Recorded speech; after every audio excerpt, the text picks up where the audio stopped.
G'day everybody. My name's Ivan Hinton-Teoh. It's a double-barreled surname because I'm married to a man. Yay!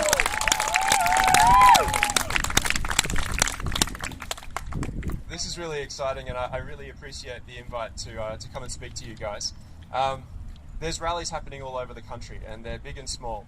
I was last weekend at a rally in Canberra, which is my hometown, and despite it being absolutely horrifically cold, we got close to 4,000 people show up.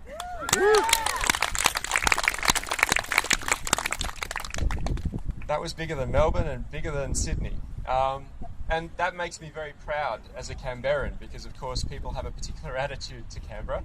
But that's more about what happens on the hill as opposed to what happens into the community. In 2013, when the ACT passed the Marriage Equality Act, which was subsequently overturned in the High Court, I decided for the 8th time that I was going to propose to Chris. He'd only said yes to me once before that. But I was pretty sure we were on a winner. But I decided to do it in front of the media as the ACT was actually celebrating the bill, the passage of the bill.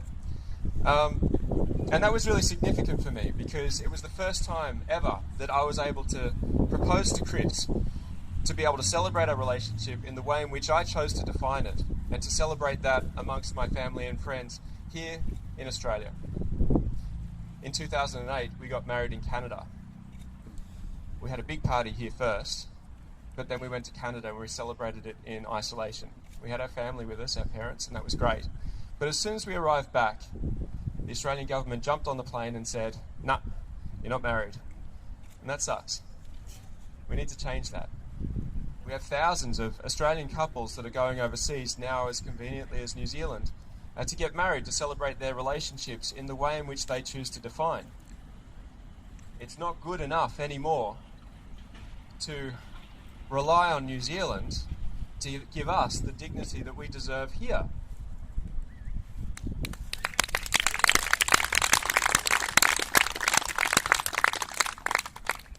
Now, overnight, the Supreme Court has obviously done something pretty remarkable, something that we expected them to do. But they asserted, without any hesitation of a doubt, that marriage equality in the US is protected under the Constitution because they can have equality under the law. And the first thing that I saw, I was up at midnight waiting for this to happen, and I was ready with our press releases, and I was ready for a Twitter storm. The first thing that I saw was an elderly couple. They were in their 80s. They'd been together for 54 years. They got married in Texas. We're behind Texas.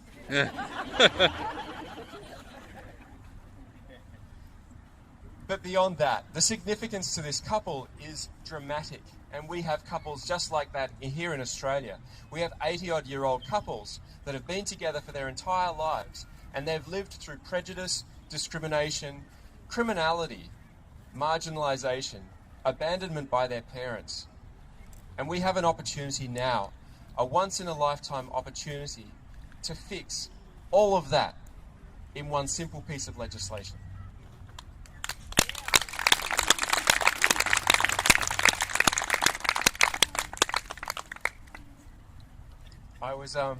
I was speaking at a UN youth conference late last year, and I was on a panel of really remarkable people, and I wondered why I was there, because these people in my mind were far more remarkable than me.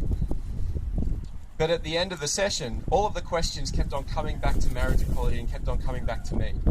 And I understood what that meant.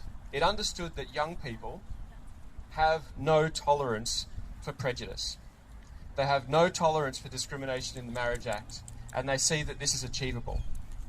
And that's remarkable. And our statistics have clarified that to us.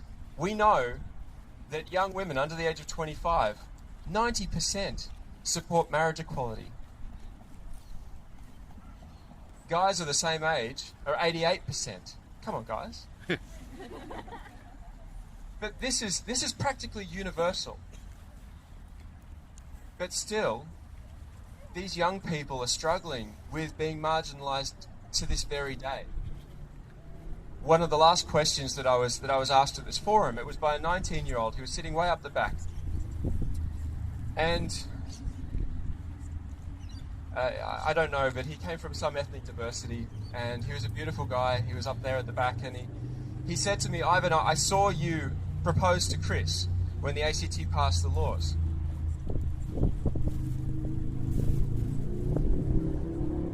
He said, "That gave me the courage to come out to my parents. So I want to thank you for that."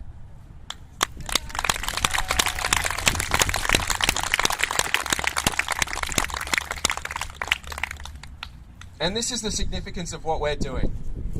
We're being visible. We're standing up against the Marriage Act as it stands. We're standing up against the status quo. We all need to do something. We all need to be inspired to do something, not for ourselves, not for our relationship, but for people we don't even know, for people who don't have a voice, for people who don't have courage. We need to stand up for those people. I was in a meeting with a member of the coalition a couple of days ago. I spent quite a lot of time on the Hill. I spent a lot of time showering afterwards. Sorry to the politicians that we've got here. They work very hard, I'll give you that. They work very, very hard. But the conversations that we've been having really go through a thorough spectrum of views, which reflects the community, I understand. But this one MP, he said to me something that was really essential for us to understand here. He said, there's a percentage of the population that think this is really important, that we need to change. There's a percentage of the population that think we need to maintain the status quo. And then there's a bunch of people in the middle. And those bunch of people, they really don't care. They think it's all right. They really wouldn't worry about marriage equality if it came to pass. And it's those people that need to send surveys into Andrew Laming. We need to activate the people that aren't so worried about marriage equality, but they may not be motivated enough to fill in a survey to counter that percentage up the other end. So what you guys need to do, and this is specifically why I'm here, I want all of you guys here to enlist all of your friends and family to speak about this survey. Not once, not twice, but for the entire length of time that this survey is going to continue. I want you to make sure that these letters actually get back to Andrew Laming's office. I want you to make sure that the people who don't really care so much, that aren't worried about it, they're, relaxed Australians. That's one of the reasons why I love our country. But we need these guys to activate enough to fill in that freaking survey so we can actually get change.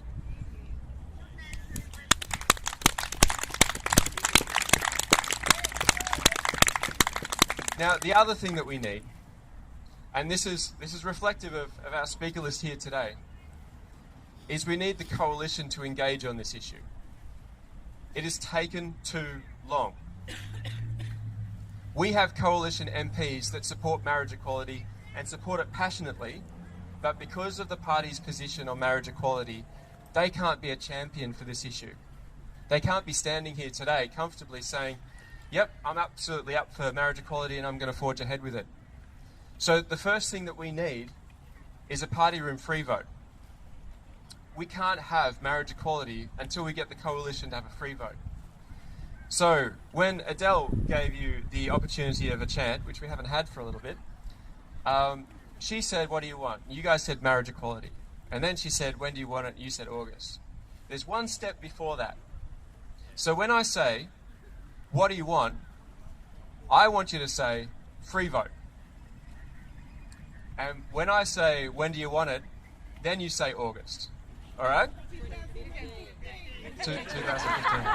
Yeah, you guys are really catchy with the slogans. All right, we'll give it a go. 2015. So what do you want? Free vote!